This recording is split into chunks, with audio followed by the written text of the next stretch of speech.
நேரத்துல வந்து நம்மளுடைய பத்திரிகைகள் வந்து ஒரு டிபேட்டே நடந்திருக்கு. உங்களுடைய கேரக்டர்ஸ் வந்து சினிமாவா இருக்கிறதா இருந்தா அதுக்கு யாரு சூட்டா இருப்பாங்க, கமல்ஹாசன் சூட்டா இருப்பாரா, ரஜினிகாந்த் சூட்டா இருப்பாரா அப்படின்ற ஒரு டிபேட்டே வந்து அந்த காலத்துல நடந்துட்டு இருந்தது. எனக்கு நல்ல ஞாபகம் இருக்கு. அப்படி இருக்கும்போது இப்போ உங்களுடைய எக்ஸ்க்ளூசிவா உங்க நாவல் படமாக்கப்பட்டால் அதுல அந்த விவேக் அப்படின்ற கதை பாக்குறதுக்கு உங்களுக்கு இந்த நடிகர் நடித்தா பொருத்தமா இருக்கும் அப்படின்னு நீங்க யாரு நினைக்கிறீங்க? அதாவது என்னுடைய கதையை படிச்சவங்க எல்லாம் சொல்லுவாங்க, இது விஜய் நடிச்சா நல்லா இருக்கும், விவேகா, அஜித், இல்லைன்னா விஜயகாந்த் அப்படி எல்லாம் வந்து பல பேர் சொல்லுவாங்க. முதல்ல கமலஹாசன் சொல்லுவாங்க, அப்புறம் ரஜினிகாந்த் சொல்லுவாங்க. ஆனா என்னுடைய விவேக் வந்து இவங்களுக்கெல்லாம் அப்பாற்பட்டவன். ஏன்னா ஒவ்வொரு வாசகரும் படிக்கும் போது விவேக் வந்து ஒவ்வொரு விதமா வந்து அவங்க இப்படிதான் இருப்பார் விவேக்னு சொல்லி மன அளவுல வந்து அவரை வந்து உருவாக்கி இருப்பாங்க. அந்த பிம்பத்தை வந்து நான் வந்து ஒரு நடிகர் மேல கொண்டு போய் செலுத்தி அதை வந்து இவர் தான் நடிக்கணும்னு நான் சொல்ல மாட்டேன். இதுக்கு ஒரு அருமையான புதுமுகம் இருந்தா போதும். பாலா மாதிரி விவேக் வந்தா நல்லா இருக்கும், புதுசா இருக்கணும். அவர் தான் விவேக், வேற யாரும் கிடையாது. அது ரஜினியோ இல்ல கமலோ விஜய் அது கிடையாது. ஏன்னா அந்த வாசகன் வந்து அவரை விஜயா தான் பார்ப்பான், அஜித்தா தான் பார்ப்பான். ஆனா வந்து என்னுடைய விவேகா பார்க்கணும்னா ஒரு புது முகம் தான் வேணும். அப்படி ஒரு முகத்தை நான் தேடுவேன். சார், ராஜேஷ்குமார் சார், கமலஹாசனுக்கும் ரஜினிக்கும் கதை வச்சிருக்கீங்களா? கதை தேடிக்கிட்டு இருக்காங்க. உங்கள்கிட்ட அந்த கதை ஏதாச்சும் இருந்தா போய் சொல்லுவீங்களா? சார் வந்து எங்கிட்ட கதை இல்லைன்னு நான் சொல்ல மாட்டேன். ஏன்னா ஒரு சமுத்திரத்துல போய் ஒரு பக்கெட் தண்ணியை கொண்டு வந்தா சமுத்திரம் வத்தி விடுமா? வற்றாது. எங்கிட்ட எல்லா தளத்திலும் கதை இருக்கு. அதாவது என்ன சொல்லுவாங்க, அவர் கமர்ஷியல் ரைட்டர், வெகுஜன எழுத்தாளர் அப்படின்னு சொல்லுவாங்க. அண்மையில வந்து பாத்தீங்கன்னா நம்ம ரிப்போர்ட்டர் பாலு அவர்கள் வந்து ஒரு பேட்டியில வந்து அவர் சொன்னா, அவர் இருக்காரா தெரியல, இங்க இருக்காரா, போயிட்டாரா? சரி. பாலு வந்து ஒரு பேட்டியில சொன்னாரு, கதைகளுக்காக நீங்க ஏன் வந்து எங்கெங்கயோ போய் தேடுறீங்க, அது பிடிக்கல இது பிடிக்கல, ஒருத்தர் சொன்னாரு பிடிக்கல போயிட்டாருன்னு சொல்லி. நம்ம ராஜேஷ்குமார் இருக்காரு, அவர்கிட்ட போய் கேளுங்க கதைய. அவர் நிறைய வச்சிருக்காரு கதைய. ஒன்னு சொன்னா 10 சொல்லுவாரு, அது பிடிக்கல இன்னொரு 10 சொல்லுவாரு. அப்படி இல்லாம நீங்க ஏன் பிரபலங்களையே போய் தேடி பாக்குறீங்க? எழுத்தாளர்களோட பயணம் பண்ணுங்க. சினிமா என்பது ஒரு வட்டம், அதுக்குள்ளேயே போவாங்க. நீங்க பாத்தீங்கன்னா சினிமா பீப்புளோட இது என்னன்னா, எனக்கு சினிமா என்னுடைய எழுத்து ரெண்டுமே வந்து என்னுடைய இரு கண்கள் மாதிரி தான். நான் கூட சொல்லல. சினிமாவுக்கு கூட என்னன்னா, 2 எழுத்து படம் வெற்றி பெற்றா எல்லா டைட்டிலும் 2 எழுத்துலயே வரும். ஒரு பேய் படம் வெற்றி பெற்றா பேய் படங்களா எடுப்பாங்க. அப்புறம் டார்க் காமெடின்னு சொல்லிட்டு ஒரு படம் வரும், அந்த டார்க் காமெடி வச்சே போவாங்க. யோகி பாபு வேணும்னா யோகி பாபு பின்னாடியே போவாங்க. இப்படியே தான் நம்மளோட சினிமா துறை இருக்கு. அவர் இல்லைன்னா படம் ஓடாதுன்னு சொல்லி. ஆனா ஆடியன்ஸ் வந்து நல்ல கதைகளை இயங்கி கொண்டு இருக்கார்கள். ஒரு புதிய தளம், அட அசத்தினாண்டா அப்படின்னு சொல்லக்கூடிய வாசகர்கள் இருக்காங்க. இன்னும் நான் பார்த்திருக்கேன். என்னுடைய குற்றம் 23 படம் வந்தப்போ செயற்கை கருத்திருப்பு நிலையங்கள்ல வந்து நடக்கக்கூடிய மோசடிகளை பத்தி நான் கதை எழுதியிருந்தேன்.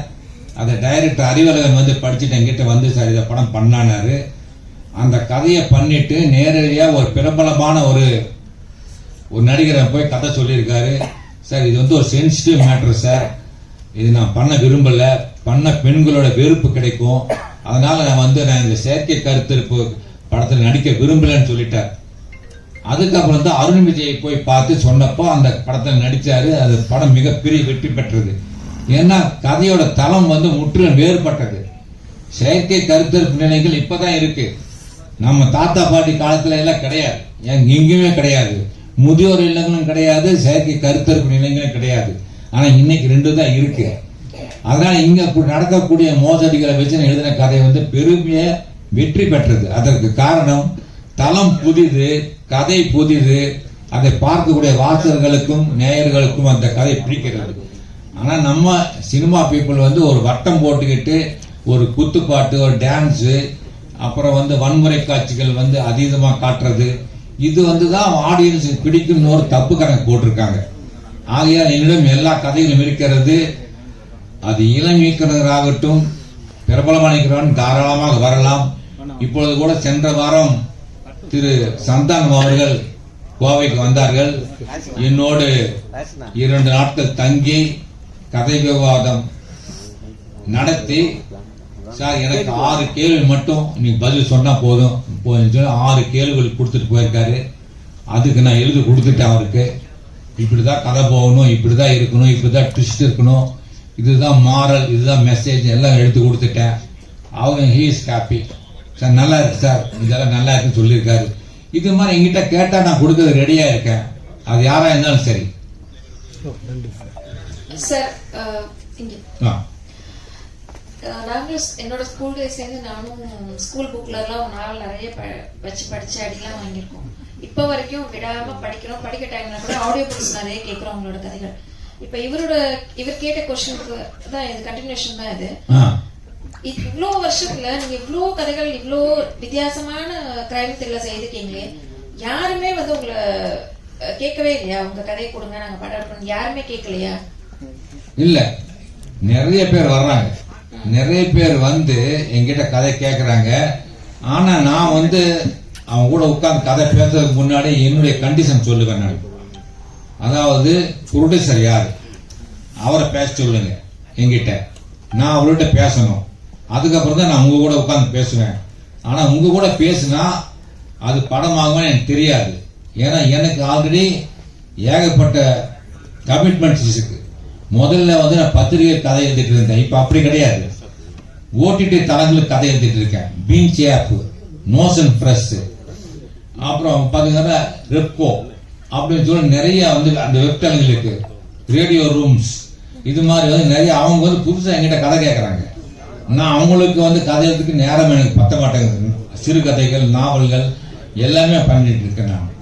இப்ப இவங்க என்ன பண்றாங்கன்னா, சென்னையில இருந்து புறப்பட்டு வர்றாங்க, வந்து என்கிட்ட கதை கேட்கறாங்க. நான் சொன்ன ப்ரொடியூசர் இல்ல இனிமே தான் தேடணுங்கிறாங்க ஃபர்ஸ்ட். அப்ப நான் சொன்னேன் அப்படி வந்தா கதை சொல்ல மாட்டேன். ஏன்னா அதுக்காக வந்து நான் உட்கார்ந்து உங்க கதை சொல்ல என்ன பிரயோஜனம்? படம் எடுக்கிறதா இருந்தா பேசுவோம், இல்லைன்னா வேண்டாம்னு சொன்ன கூட அதுலயே போயிடுவாங்க. சிலர் என்ன பண்ணுவாங்கன்னா, அந்த ப்ரொடியூசர்ஸ் வந்து அவங்க பிஏ மூலியமா பேச சொல்லுவாங்க. பேசிட்டு சென்னைக்கு வரணும், நீங்க வந்து 15 டேஸ் அங்க கூட லாட்ஜில் தங்கணும், காலையில 10 மணிலிருந்து நைட் 10 மணி வரைக்கும் டிஸ்கஷன் போகும் அப்படின்னா நான் அது ஒத்துக்க மாட்டேன்.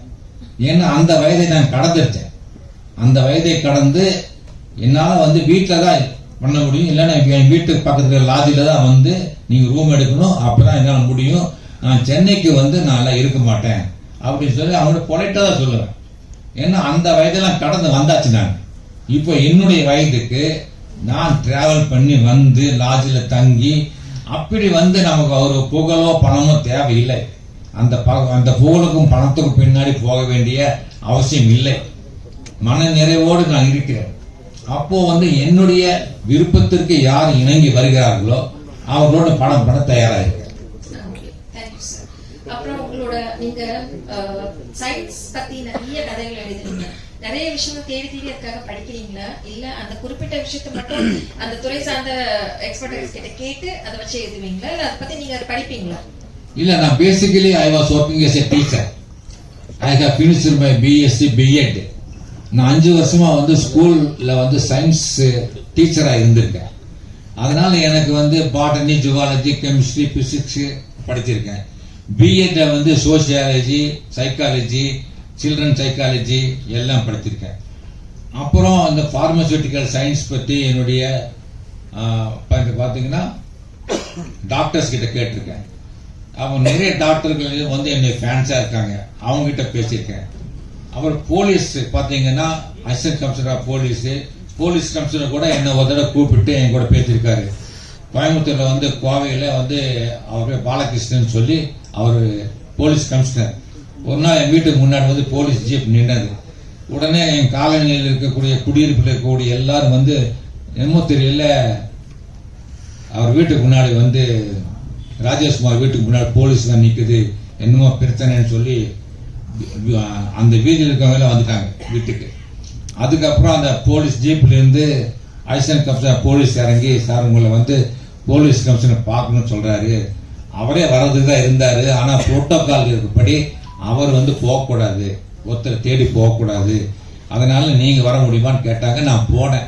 போலீஸ் கமிஷனர் பாலகிருஷ்ணன் வந்து என்னை கூப்பிட்டு 1.5 மணி நேரம் உட்காந்து பேசினார். அப்போ சொன்ன ஒரு விஷயம், நானும் என்னுடைய அண்ணனும் வந்து உங்க புக்கை படிப்போம் சின்ன வயசுல படித்து. அவர் லாயர் ஆயிட்டார், இப்போ கிரிமினல் லாயர் அவரு. நான் வந்து போலீஸ் கமிஷனர் ஆயிட்டேன். அதுக்கு நன்றி சொல்லவும் உங்களை பார்க்கணும்னு ஆசைப்பட்டேன், நான் அதுக்காக கூப்பிட்டேன்னு சொன்னார். இது மாதிரி போலீஸ்லயும் சரி, பேரண்ட்ஸுக்குலையும் சரி, மொத்த துறையிலும் சரி, எல்லாமே என்னுடைய ஃபேன்ஸ் இருக்காங்க. அவங்ககிட்ட போய் இந்த மாதிரி ஒரு கதை எழுதுறேன், இதுக்கு வந்து எனக்கு அந்த சம்பந்தப்பட்ட விஷயங்கள் வேணும் அப்படின்னு கேட்டா அவங்க தருவாங்க. அதை வச்சு நான் கதை எழுதுவேன். இதுதான் என்னுடைய ரகசியம், வேறு எதுவும் கிடையாது. அதை மெனக்கடணும், ஒன்றும் கிடையாது. ஆனா இப்ப எல்லாரும் சொல்லுவாங்க கூகுள்ல பார்த்தா கிடைக்குமேன்னு சொல்லி. ஆனா கூகுளை நம்ப முடியாது. ஏன்னா கூகுள்ல வரக்கூடிய பல தகவல்கள் வந்து பொய்யா இருக்கும். அதை படிச்சோம்னா இது உண்மையா தெரிகிறதுக்காக நான் வந்து ஒரு டாக்டர்கிட்ட கேட்பேன். செகண்ட் ஒப்பீனியன் சொல்லுவோம் அல்லவா, அந்த செகண்ட் ஒப்பீனியன் கேட்டா, சார் கூகுள்ல சொல்றதெல்லாம் பொய் சார், இப்படிதான் இருக்கு அப்படின்னு சொல்லும் போது அதை தான் நான் எடுத்துக்கேன். கூகுள் சொல்றது பண்றது இல்லை. Okay, thanks sir. உங்க நடுத்தர ஏஜ்ல எல்லா பத்திரிகையிலும் போட்டோ வரும்போது ரொம்ப அழகா இருக்கும். ஒரு எழுத்தாளர்னா இப்படிதான் போஸ்ட் கொடுக்கணும், ஒரு டைரக்டர்னாக்கா இப்படிதான் போஸ்ட் கொடுப்பாங்க அப்படின்ற மாதிரி வந்து நாங்க எங்களுடைய ஸ்கூல் டேஸ்ல உங்களுக்கு பார்க்கும்போது உங்க போஸ்ட் மாதிரி நாங்க போய் போட்டோ எடுக்கணும்னா வந்து ட்ரை பண்ணியிருக்கோம். உங்களுக்கு ஏன் நடிப்பு ஆசை இல்லையா? எந்த இயக்குனரும் வந்து கூப்பிடலையா? இல்ல நடிப்பை நீங்க வந்து வெறுக்கிறீங்களா? உங்களுக்கு பிடிச்ச நடிகர் நடிகைகள் யாரு? அது அந்த அந்த பக்கத்துல நீங்க வந்து எதுவுமே ஓப்பனா சொன்னது இல்லை. இப்ப கொஞ்சம் சொல்லுங்களேன். அதாவது நீங்க சொல்றது நான் ரொம்ப அழகா இருந்த மாதிரியும் சினிமால ஏன் நடிக்கலன்னு சொல்றீங்க, அப்படியா? அப்படின்னா அழகா இருக்கவங்கள ஏன் போகல சினிமாவுக்கு? இதே மேடையில நிறைய பேர் இருக்காங்க, அழகா இருக்காங்க. நம்ம கௌசிக் இருக்காரு, பாலா இருக்காரு, அப்புறம் எல்லாருமே வந்து எல்லாரும் நல்லா இருக்காங்க இல்லவா? அவங்க எல்லாம் ஏன் போகல? நடிப்புங்கிறது வந்து அவங்க வந்து ஆசைப்படணும் ஒண்ணு. ரெண்டாவது வந்து அது வந்து ஒரு கலை. இப்ப நான் எப்படி கதை எழுதணும் அது மாதிரி ஒரு இது. நம்ம அழகா இருப்போம், நம்ம முடி நிறைய இருக்கு அப்படிங்கிறதுக்காக நம்ம போய் சினிமாவில் வந்து போகணும்னு அப்படியெல்லாம் கிடையாது. அதுக்கான வாய்ப்புகள் வந்து என்ன ஒரு தடவை மணிவண்ணன் வந்து கூப்பிட்டார். அவர் 100வது நாள் படம் பண்ணி முடிச்ச உடனே வேற ஒரு படம் அவர் கூட பண்றான்னு சொல்லி இதயம் பேசுகிறது மணிகன் வந்து என்னை கூப்பிட்டு பேசினாரு. நீங்க போய் மணிவண்ணன் பாருங்கன்னாரு.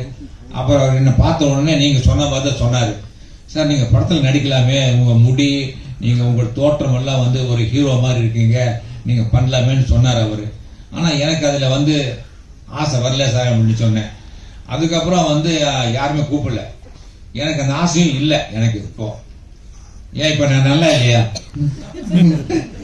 சார் சார் உங்களுடைய கதைகள்ல வந்து நிறைய சினிமாவில் வந்து சீன்கள் வந்து காப்பி அடிச்சிருப்பாங்க, நேரடியா மறைமுகவா திருடி இருப்பாங்க, ஏகப்பட்ட கதை இது இருப்பாங்க. உங்களுக்கே தெரியும் நம்மளோட சீன் தானே. ஆமா. நீங்க அவங்க மேல கோவப்பட்டோ கேஸ் போட்டோ இது வரைக்கும் எதுவுமே பண்ணல, ஏன் சார்? அது காரணம் வந்து எங்க லாயர் ரொம்ப நல்லவர். அவர் சொன்னாரு, ராஜேஷ்குமார் நீங்க கேஸ் போட்டீங்கன்னா நீங்க எனக்கு பீஸ் கொடுத்துட்டே இருக்கணும் ஒண்ணு.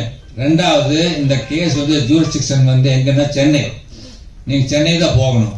ஒவ்வொரு தடவையும் என்ன சென்னை கூட்டு போவீங்களா, என்ன லாட்ஜ்ல தங்க வைக்கணும், என்ன பிளைட்ல கூட்டு போகணும், பிளைட்ல கூட்டு வரணும் செய்யணும். ஒரு கேஸ் முடி 20 வருஷம் ஆகும். எனக்கு வயசாயிடும். என்னோட கேஸை என் பையன் நடத்துவான். உங்களுக்கு பின்னாடி உங்க பையன் வந்து எனக்கு இந்த கேஸ் நடத்துவான். அப்போ கடைசியில் ஜட்ஜ் ஒரு தீர்ப்பு சொல்லுவாரு, ஒரே என்ன 2 பேருக்கும் வரலாம் அப்படின்னு ஒரு தீர்ப்பு வந்ததை வைங்களேன், என்ன ஆகும்? அதே மாதிரி நம்ம கேஸ் போறதுனால ஒரு பிரயோஜனம் இல்லை. ஆனா எனக்கு உண்டான கிரெடிட் நீங்க சொல்றீங்கல்லவா, உங்க கதையை வந்து ஒருத்தர் திருடிட்டாரு, உங்க கதையை வந்து ஒருத்தர் பண்ணிட்டாருன்னு சொல்லி, அதுவே எனக்கு பெரிய வெற்றி தானே. இது வந்து இதே போதும், எனக்கு ஒண்ணும் கிடையாது. நான் இப்போ பாத்தீங்கன்னா ஒரு படத்தை பார்த்துட்டு இருந்தேன் தியேட்டர்ல, சமீபத்துல உட்காந்து பார்த்துட்டு இருக்கேன். நானும் என் மனைவியும் பார்த்துட்டு இருக்கோம். பின்னாடி வந்து ஒரு 4-5 பேர் பசங்க உட்காந்து பார்த்துட்டு, டேய் மச்சி இந்த கதை படிச்சிருக்கேன்டா, இது ராஜேஷ்குமார் எழுதுற கதைடா இது அப்படின்னு அவன் காது பட சொல்றான். இது வந்து எனக்கு எடுத்த வெற்றியா இல்லையா? அப்ப எதுக்கு நான் அவன் கேஸ் போடணும்? கேஸ் போட்டா நான் எனக்கு மன உளைச்சல் வரும், எனக்கு பண செலவு வரும். அன்னதானம் மாதிரி இது விஷயதானம், அவ்வளவுதான். Sir sir sir Rajeshkumar sir தான் கேள்வி. சார் அதோட கண்டினியூஷன் தான்.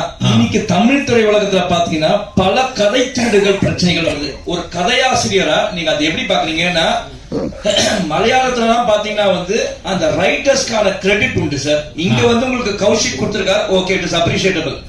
பல இடங்கள்ல பல அசிஸ்டன்ட் டைரக்டர்ஸோட கதைகளை இயக்குநர்கள் தான் கதைகளாக சொந்தம் கொண்டாடுறாங்க. அதே மாதிரி யாரா கதை சொல்ல போனா சில ப்ரொடியூசர்ஸ் அந்த கதையை எடுத்துட்டாங்கன்னு சொல்லிட்டு கம்ப்ளைண்ட் வருது. இது நீங்க சொன்ன மாதிரி கோர்ட்டுக்கும் போகுது.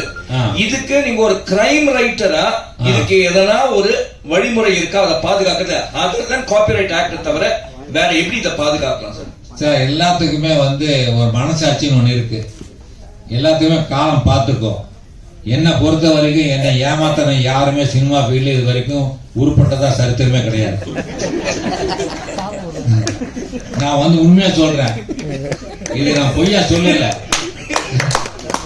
இன்னைக்கு என்னுடைய கதைகளை திருடி பண்ணவங்க எல்லாம் யாருமே ஃபீல்ட்ல இல்ல.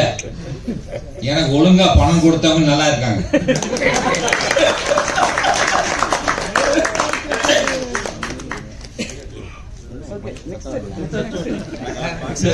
சார் கௌஷிக் சார் ஜி5 தான் ஒரு கேள்வி சார். சார் நீங்க நிறைய கிரைம் நாவல்ஸ் எழுதிருக்கீங்க, அதை பேஸ் பண்ணி நிறைய கண்டென்ட்ஸ் சினிமாவா டிவி சீரியல் வந்திருக்கு. ஒரு கொஸ்டின் நான் கேட்கிறேன் என்னன்னா, ஒரு நிஜமா நடக்கிற ஒரு கிரைம், அதுக்கு ஒரு இன்வெஸ்டிகேட் பண்றதுக்கு ஒரு க்ளூவே இல்லாம ஏதாவது ஒரு போலீஸ் ஆபீசர்ஸ் சார் சாப்பிட்டு போனா ஏதாவது ஒரு க்ளூ கிடைக்குமா அப்படின்னு யாராவது தேடி வந்திருக்காங்க அவங்களுக்கு? ஆமா வந்திருக்காங்க. 1988 நீங்க சொன்ன உடனே இப்போ ஞாபகம் வருது.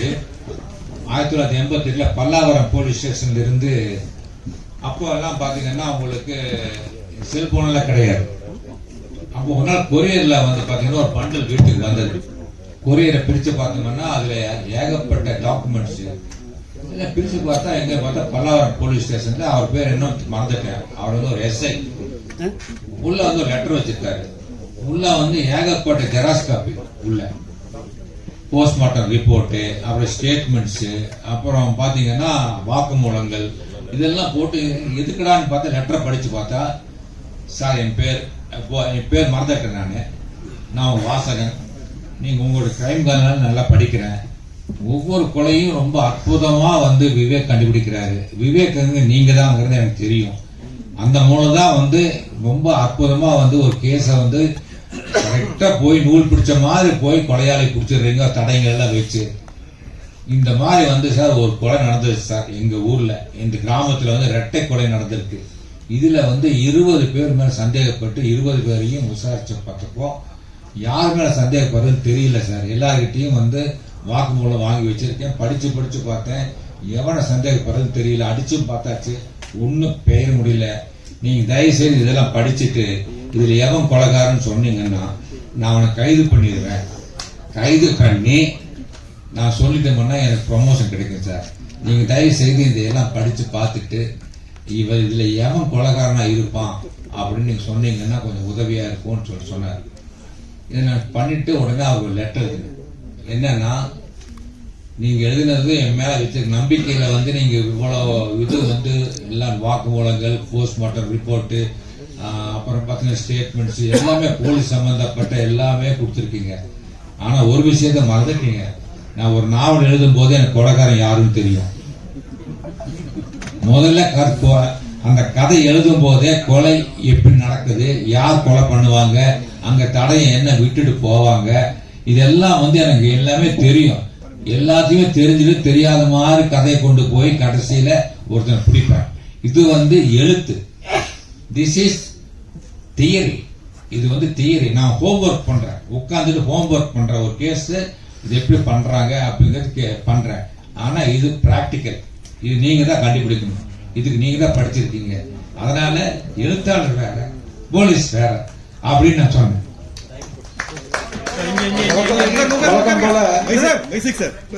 வழக்கம் போல வினோதினி மேடம் இந்த படத்திலையும் பொன்னிட்டன்னு சொல்லுவாங்கல்ல, நடிப்புல பொன்னிட்டீங்கன்னு அந்த மாதிரி பண்ணியிருக்காங்க. இப்ப ராஜேஷ்குமார் சார்கிட்ட ஒரு இது என்னன்னா, ஒரு விமர்சனம் என்ன வருது ராஜேஷ்குமார் சார்கிட்ட, அவருக்கும் தெரியும். ஒரு கற்பனையான ஒரு கதையை வச்சு அதை சுவாரஸ்யமா கொடுத்து அதை பெரிய சாதனை பண்ணிருக்கிறீங்க. அதே நேரத்துல சமுதாயத்தை பாதிக்கக்கூடிய விஷயங்களை அவர் தொடர்றது இல்ல பொதுவா. அதாவது எப்பயோ பின்னாடி இது மாதிரி செயற்கை இது மாதிரி வரலாம் அப்படிங்கறதெல்லாம் கற்பனை பண்ணி அதுல என்னென்ன நெகட்டிவ் வருஷம் வரலாங்கிறதெல்லாம் கற்பனை பண்ணி இருக்கிறாரு தவிர, உதாரணமா இப்ப வினோதினி மேதம் கூட ஓப்பனா சொன்னாங்க இப்ப கரூர்ல நடந்த விஷயம் அப்படின்னு சொல்லி. அது மாதிரி இப்ப கோவையில வசிக்கிறாரு, கோவை கலவரத்தை பத்தி கூட அங்க அந்த நேரத்துல ஏதாச்சும் எழுதியிருக்கலாம். இல்ல சமீபத்துல கூட பாத்தீங்கன்னா சில எழுத்தாளர்கள்லாம் சேர்ந்து பொது விஷயத்துக்கு கையெழுத்து போட்டு கொடுத்த விஷயங்கள் இருக்கு. அந்த மாதிரி விஷயங்களுக்கு ராஜேஷ்குமார் சரியா வர்றதில்லை அப்படிங்கிற ஒரு கேள்வி இருக்குல்ல. சரி, இப்ப நீங்க சொன்னீங்க, அதாவது சமுதாயத்துக்காக இந்த ராஜேஷ்குமார் ஒண்ணுமே பண்ணல, அவர் கதை எழுதிட்டு சொல்லியிருக்கீங்க. நான் யாருமே குற்றம் பண்ணக்கூடாதுங்கிறதுக்காக தான் இந்த குற்றவியல் கதையெல்லாம் நான் எழுதிட்டு இருக்கேன். தப்பு செய்தவன் உப்பு தின்றவன் தண்ணியை குடிப்பான், தப்பு செய்தவன் தண்டனை அவனுக்கு கிடைக்குங்கிறது தான் என்னுடைய பாலிசி. நீ எவ்வளவுதான் திட்டம் போட்டு ஒரு மர்டர் பண்ணாலும் போலீஸ்ல மாட்டிக்க போறேன் அப்படிங்கறத எச்சரிக்கை பண்றதுக்கு தான். போலீஸ்ல ஒண்ணு இருக்கும், ஒருத்தன் எவ்வளவுதான் திட்டம் போட்டு, நான் கேட்டேன் போலீஸ் ஆபீசர், எப்படி சார் ஒருத்தனை பிடிக்கிறீங்க, எப்படி சந்தேகப்படுறீங்கன்னு கேட்பேன். அப்ப சொன்னார் ராஜேஷ்குமார், ஒரு இடத்துல ஒருத்தன் கொலை பண்ணான்னா, ஒரு குற்றத்தை பண்ணான்னா அவனையும் அறியாம ஒரு ஐடென்டிஃபை விட்டுட்டு போவான், ஏதாவது ஒரு தடயத்தை விட்டுட்டு போவான். தட் இஸ் பர்க்லஸ் விசிட்டிங் கார்டு அப்படின்னு சொல்லி ஒரு வேர்டே இருக்கு போலீஸ் டிபார்ட்மெண்ட்ல, பர்க்லஸ் விசிட்டிங் கார்டு அப்படின்னு அதுக்கு பேர் வச்சிருக்காங்க. எப்படி விட்டுட்டு போவான்னு சொல்லியிருக்காங்க. அதனால நீ தப்பு பண்ணாதே நான் சொல்ல வர்றேன் உங்ககிட்ட. நீ பாலியல் பலாத்காரம் பண்ணாதே, உனக்கு இந்த மாதிரி கெட்ட எண்ணங்கள் வரக்கூடாது.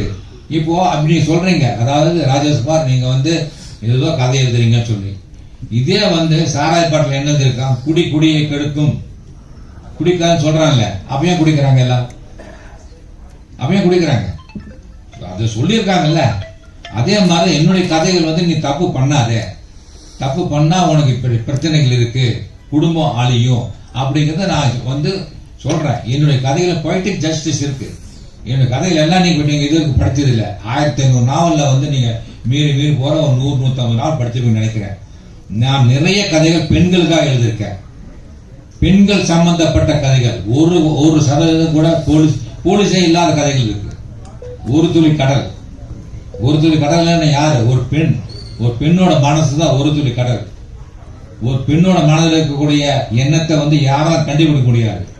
கடலின் ஆழத்தை கூட ஒருத்தன் கண்டுபிடிக்கலாம், ஒரு பெண்ணோட மனசுல என்ன இருக்கிறது கண்டுபிடிக்க முடியாதுன்னு சொல்லி அந்த கால சித்தர்ல இருந்து இன்னைக்கு இருக்கிற உளவியல் டாக்டர் வரைக்கும் சொல்லிட்டாங்க. அது உண்மையா இல்லையா? ஒரு பெண்ணோட மனதில் தெரியுமா? இன்னைக்கு பாத்தீங்கன்னா இங்க உட்கார்ந்துருக்காங்க, என்ன தெரியுமா உங்களுக்கு? ஒரு ஆண் சீக்கிரமா ஒரு ஆணை சீக்கிரமா கண்டுபிடிச்சிடலாம். ஒரு ஆண் அழுதா அவன் உடஞ்சானோ அவ்வளவுதான், முடிஞ்சான். ஆனா ஒரு பெண் தான் அவ உடம்பால் மென்மையானவள், உள்ளத்தால் இரும்பானவள். அதுதான் ஒரு துளி கடல் அப்படிங்கிற பேர் வச்சு கதை எழுதினேன் ஒரு பெண்ணை பத்தி. அதே மாதிரி பூவில் செய்த ஆயுதம் அப்படின்னு டைட்டில் ஒரு கதை எழுதினேன். பூவுன்னா என்ன, ஒரு பெண், அதுல செய்த ஒரு ஆயுதம் தான் ஒரு பெண். ஒவ்வொரு பெண்ணும் பூவில் செய்த ஆயுதம். இது நான் எழுதினேன் ஒரு கதை, ஒரு பெண் எப்படி கிரைமை எதிர்கொள்ளணும்னு சொல்லி ஒரு கதை எழுதினேன். மூடு பனி நிலவுன்னு ஒரு கதை. இதெல்லாம் நான் ஏன் சொல்றேன்னா, என் கதைகளை முழுமையா படிக்காதவங்க தான் ஒரு இந்த மாதிரி கேள்வி கேட்கறாங்க. மூடு பனி நிலவுன்னா என்ன? ஒரு பெண் ஒரு கிரைம் சூழல்ல மாட்டிக்கிட்டா அவ எப்படி இந்த பிரச்சனை எதிர்கொண்டு வருவா சொல்றா. இன்னைக்கு நான் ஒரு விஷயம் சொல்றேன். 6 மாசத்துக்கு முன்னாடி என் வீட்டுக்கு முன்னாடி நான் நின்றுட்டு இருந்தேன். காலையில ஒரு 55 வயது மதிக்கத்தக்க ஒருத்தர் தோல்ல மண்வெட்டியை போட்டுக்கிட்டு போயிட்டு இருந்தார். கூட அவருடைய மனைவி சித்தா வேலைக்கு வெத்தலை பாக்கு போட்டுக்கிட்டு அந்த அம்மாவும் போயிட்டு இருக்காங்க, 2 பேரும். நான் கால் நின்றுட்டு இருக்கேன். அந்த அம்மா போன பிறகு லேசா திரும்பி பார்த்தாங்க, வந்தாங்க என்கிட்ட. நான் நினைச்சேன் ஏதோ வழி கேட்கறாங்க நினைச்சிட்டு, என்னம்மா ஏதோ வழி தெரியலன்னு. இல்லைங்க, நீங்க ராஜேஷ்குமார் தானே, இந்த கதையெல்லாம் எழுதுவீங்க, அவர் தானே நீங்க அப்படி கேட்டுச்சு. ஆமா ஆமாண்ண. ஐயா மாறிட்டீங்க ஐயா, ரொம்பவும். முதல்லாம் புசு புசுன்னு முடி இருக்கும், இப்போ மாறிட்டீங்க. ஆமா, வயசான எல்லாம் மாறுவாங்கல்ல அப்படின்னு கேட்டேன். சரிம்மா என்னம்மா விஷயம் கேட்டேன். இல்லைங்க, நான் 6ஆம் வகுப்பு வரை படிச்சிருக்கேன் ஐயா, நான் உங்க நாவல் தான் ஐயா படிச்சு சில இங்கிலீஷ் வார்த்தையெல்லாம் கட்டிக்கிட்டேன் ஐயா. அது மேயை கம்மின் அப்படின்னா நான் உள்ளே வரலாமான்னு தானே அர்த்தம். அப்படின்னு ஒரு பொண்ணு, அதாவது ஒரு சித்தால் பொண்ணு என்கிட்ட கேக்குது. 4ஆம் வகுப்பு வரை படிச்சிருக்கேன். உங்க நாவல் படிச்சுதான் நான் வந்து மேல வந்த பல இங்கிலீஷ் வார்த்தைகளை கத்துக்கிட்டேன். நான் மத்தியானம் 1 மணிலேருந்து 2 மணி வரைக்கும் சித்தார்வால பார்த்துட்டு சாப்பிடும்போது எல்லாம் தூங்குவாங்க. நான் உங்க புக்கு படிப்பேன். அதுல படிச்சா இங்கிலீஷ் வார்த்தைக்கு தெரியுது ஐயா. இன்ஜினியருக்கு வந்து 2 பேர் இங்கிலீஷ்ல பேசிக்கிட்டா அவங்க என்ன பேசுறாங்க எனக்கு புரியுது. இதை நான் கற்றுக் கொடுத்தேன். சரி, அதை விடுங்க. என்னுடைய பையனுக்கு அண்ணாமலை யூனிவர்சிட்டியில ஒரு சீட்டு இப்போ 1995. அப்போ இவ்வளவு இன்ஜினியரிங் காலேஜ் கிடையாது. கோயம்புத்தூர்ல பிஎஸ்சி காலேஜ், சிஐடி காலேஜ் இருந்தது. அதுக்கப்புறம் அண்ணாமலை யூனிவர்சிட்டியில காலேஜ். அப்போ பிஇ சீட் கிடைக்காது. அப்போ சிதம்பரத்துல ரைட்டர்ஸ் கோட்டா, அண்ணாமலை யூனிவர்சிட்டியில ரைட்டர்ஸ் கோட்டான்னு வச்சிருந்தாங்க. ஃப்ரீ, அதான் ரைட்டருக்கு ஒரு சீட்டு ஃப்ரீ. எந்த விதமான கேபிட்டல் ஃபீஸும் கிடையாது. ஃபீஸ் மட்டும் மாசம் வருஷம் கட்டினா போதும். அதுக்கு அப்ளை பண்ணேன். என்னோட பையனுக்கு, கார்த்திக் குமார் பையனுக்கு, அவன் +2ல வந்து 90% மார்க் வாங்கியிருக்கான். இருந்தாலும் கெமிக்கல் இன்ஜினியரிங், பிஇல வந்து கெமிக்கல் இன்ஜினியரிங் படிக்க ஆசைப்பட்டாங்க. அப்போ வந்து நான் அங்க போனேன். ஒரு ஃபார்ம்ல எல்லாம் எழுதி கொடுத்தேன். அப்போ விசியா இருக்கக்கூடிய ஒருத்தர், அவர் பேர் ஈஸ்வரமூர்த்தி, டாக்டர் ஈஸ்வரமூர்த்தின்னு ஒருத்தர், சிதம்பரம் அண்ணாமலை யூனிவர்சிட்டியில. அவர் வந்து சொன்னார் என்கிட்ட, ராஜேஷ்குமார் நீங்க வந்து ஒரு ஃப்ரீ கோட்டாக்கு, அதாவது 1 சீட் ஃப்ரீ சீட் எழுதி கொடுத்துருக்கீங்க. இதுல ஸ்டாண்ட் மெம்பர்ஸ் வந்து 24 பேர் இருக்காங்க. அவங்க வந்து என்ன சொல்லுவாங்கன்னா, எந்த ரைட்டரோட பையனுக்கு கொடுக்கலாம்னு சொல்லி முடிவு பண்ணுவாங்க. அப்போ அவங்க ஒரு கேள்வி கேட்பாங்க. என்னன்னா, இவர் வந்து இலக்கியத்திற்கும் இந்த சமுதாயத்துக்கும் என்ன தொண்டு பண்ணிருக்காரு, இந்த ரைட்டர் வந்து என்ன சமூக பணி பண்ணிருக்காரு அப்படின்னு பார்த்துதான் நாங்க ஷீட் கொடுப்போம். நீங்க என்ன பண்ணிருக்கீங்கன்னு அங்க வந்து நாங்கள கேட்போம். நான் சொல்றேன், நான் வந்து பிளைட்ல வந்து நான் திருச்சியிலிருந்து நான் சென்னை போகணும்னா உங்க 4-5 புக் எடுத்து போட்டுக்குவேன், பிளைட்ல படிச்சுட்டு போவேன்னு சொன்னாரு விசி. ஒரு விசி வந்து என்னுடைய ஃபேனா இருக்காரு அந்த இடத்துல. அப்போ செனட் கமிட்டில சொல்றாரு, இந்த மாதிரி ராஜேஷ்குமாரோட பையனுக்கு இந்த வருஷம் சீட் கொடுக்கலாம் நான் இருக்கேன்னு சொன்னாரு. அப்ப செனட் மெம்பர்ஸ் ஒருத்தர் கேட்டார், நீங்க கேட்ட கேள்வி கேட்டார், ராஜேஷ்குமார் வந்து சமுதாயத்துக்கு என்ன பண்ணாரு அப்படின்னு ஒரு கேள்வி கேட்டார். அதுக்கு பிசி என்ன பதில் சொன்னார் தெரியுங்களா? ராஜேஷ்குமார் வந்து எல்லாரையும் படிக்க வச்சாரு. பெட்டி கடைகள்ல வந்து ஊறுகாய் பொட்டலங்களையும் சீக்காய் பொட்டலங்களையும் சாம்பு பொட்டலம் தூங்கியதை மாத்திட்டு புத்தகங்கள் தொங்க விட்டாரு. அத புத்தகங்களை படிச்சு படிச்சு படிச்சு படிச்சு படிக்கும் பழக்கம், வாசிப்பு பழக்கத்தை ஏற்படுத்தினாரு. வாசிப்பு பழக்கத்தை ஏற்படுத்தின ஒரு தொண்டு இலக்கிய தொண்டு. இத மத்த ரைட்டரால் முடியல. இன்னைக்கு இலக்கியம் சொல்லிக்கிட்டு ஏதோ விருதுகள் தர்றாங்க. அது எத்தனை பேர் படிச்சிருக்கீங்க நீங்க? அதே மாதிரி இன்னொரு இதுவும் சொல்லலாம். எப்படின்னா, உங்களுடைய நாவல்கள் வந்து ஆபாசம் இருக்காது, பிடித்தது இருக்காது, மது குடிக்கிற விஷயங்கள் இருக்காது. என்னுடைய கதைகள்ல ஒரு வரி கூட ஆபாச வரி கிடையாது, இரட்டை அர்த்தம் கிடையாது. ஏனென்றால் ஒரு புத்தகத்தை வந்து ஒரு அம்மாவோ அப்பாவோ படிச்சுட்டு இந்த புத்தகம் எங்க தன்னுடைய பையன் கண்ணிலையோ பொண்ணு கண்ணிலையோ பட்டுடுமோ அப்படின்னு பயப்படாம அங்க விட்டுட்டு போகணும். அவன் தான் நல்ல எழுத்தாளர். என்னுடைய எழுத்துக்கள் வந்து இன்னைக்கும் வந்து ஏன் படிக்கப்படுதுன்னா, பெண்களால், அதுவும் என்னுடைய வாசிகள் பெண்கள் தான். தாய் குளம் தான் என்னுடைய பெரிய பலம். அந்த தாய் குளம் தான் வந்து இன்னைக்கு வந்து என்னுடைய புத்தகங்களை படிச்சுட்டு இருக்காங்க. இன்னைக்கு பாருங்க, எத்தனை பேர் வெளியே வந்து என் கூட போட்டோ எடுத்துக்கிட்டாங்க. என்னுடைய மகள்களா, நான் அவங்க என்னுடைய பொண்ணுங்களா நினைச்சேன். பொண்ணுங்களா நினைச்சு என் கூட வந்து நின்று எல்லாரும் போட்டோ எடுத்துக்கிட்டாங்க. அது எவ்வளவு பெரிய விஷயம். பொண்ணுங்க அவளை சீக்கிரம் போய் போட்டோ எடுத்துக்குவாங்களா? ஒரு ஆணுக்கு பக்கத்தில் நின்று போட்டோ எடுத்துக்குவாங்களா? ஆனா இன்னைக்கு இருக்கக்கூடிய எல்லா பெண்களையும் கூட போட்டோ எடுத்துட்டாங்க. இந்த மேடையில் இருக்கக்கூடிய எல்லா பெண்களும் வந்து என்னுடைய மகள்களா நினைச்சு நான் நின்று போட்டோ எடுத்துக்கிட்டேன். அந்த ஒரு மதிப்பு எனக்கு கிடைச்சது காரணம் என்னுடைய நாவல்கள் தான். அதனால நீங்க சொன்ன மாதிரி நான் வந்து என்னுடைய இலக்கிய பணிதான். கிரைம் இல்லாத இதே கிடையாது. இன்னைக்கு வந்து மகாபாரதம் மிகப்பெரிய மெகா கிரைம் நாவல். சகுனி மாதிரி ஒரு வில்லன் உண்டா? பாலியல் பலாத்காரம் திரௌபதி பண்ணா, அது இல்ல, அது வந்து கிரைம் இல்லையா? முதல் பெண் கடத்தல் யாரு? சீதையை ராவணன் கடத்திட்டு போனது. First kidnapping. முதல் கோர்ட் சீன் அது கண்ணகிக்கும் பாண்டியனுக்கும் நடந்த அந்த சொற்போர். சிலம்ப போட்டு உடைச்சா நான் குற்றமற்றவன் அப்படி சொல்லி அவ நிரூபிச்சா. அவ இப்படி எல்லாமே கிரைம் இலக்கியம் தான். மகாபாரதம் வந்து கிரைம் தான். அது மண்ணுக்காகவும், ராமாயணம் பெண்ணுக்காகவும், சிலப்பதிகாரம் பொண்ணுக்காகவும் நடந்த 3 முப்பெரும் காப்பியங்கள். அது இன்னும் நாம மறக்கல. Sir right sir. கடைசியா ஒரே கேள்வி. சார் C5 நான் முன்னாடி ரொம்ப சின்ன பிள்ளையில உங்க கதைகள் நிறைய படிச்சிருக்கேன். இல்ல கேட்கல, நீங்க சொல்ல கேட்கல. சின்ன பிள்ளையில உங்களுடைய கதைகள் நிறைய படிச்சிருக்கேன். ஒரு கதை வந்து ஒரு தொழிலதிபர் தன்னோட ஒய்ஃபை பிக்னிக் கூட்டு போவார். அது போன இடத்துல குளியல் அறையில் அது பாத்டப்லேயே அவங்க இறந்துருவாங்க. அதை நான் செய்யலை அப்படி சொல்லி தொழிலதிபர் சொல்லுவார். அதை விசாரிக்கிறது விவேக்கெல்லாம் வருவாங்க. அந்த கதை அப்படியே போய் கடைசியாக யார் கொலை பண்ணான்னு ஒரு நல்ல ஸ்கிரிப்டை கொடுத்துச்சு. நடிகை ஸ்ரீதேவி இறந்தப்ப எனக்கு இந்த கதை தான் ஞாபகம் வந்துச்சு. அந்த கதையோட பேரை சொன்னீங்கன்னா நான் தேடி பிடிச்சி படிச்சிடறேன். எப்படிங்க 1500 நாவல் எழுதிருக்கேன், நீங்க ஏதோ ஒரு கதையை சொல்லிட்டு டைட்டில் சொல்லுங்கன்னு கேக்குறீங்க. எப்படி எப்படி தெரியும்? அது மட்டும் எனக்கு ஞாபகம் இருக்கு. அது பார்த்துட்டு பத்தி சொல்லிருந்தீங்க, அது மட்டும் ஞாபகம் சட்டு ஞாபகம் வரல எனக்கு. ஏன்னா வந்து சில கதைகள் வந்து எழுதி பல வருஷம் ஆச்சு. 1980 எழுதுறேன். கிட்டத்தட்ட 45 வருஷம் ஆயிடுச்சு. எப்போ எழுதின கதையெல்லாம் இப்போ வந்து ஒரு கதையை சொல்லி அது என்ன டைட்டில் கேட்டா சொல்ல முடியாது. சில நேரம் நம்மளுடைய குழந்தைகள் பேரே மறந்து போகுது. அப்புறம் நாவல்கள் பேர் எப்படி ஞாபகம் இருக்கு சொல்லுங்க. நன்றி.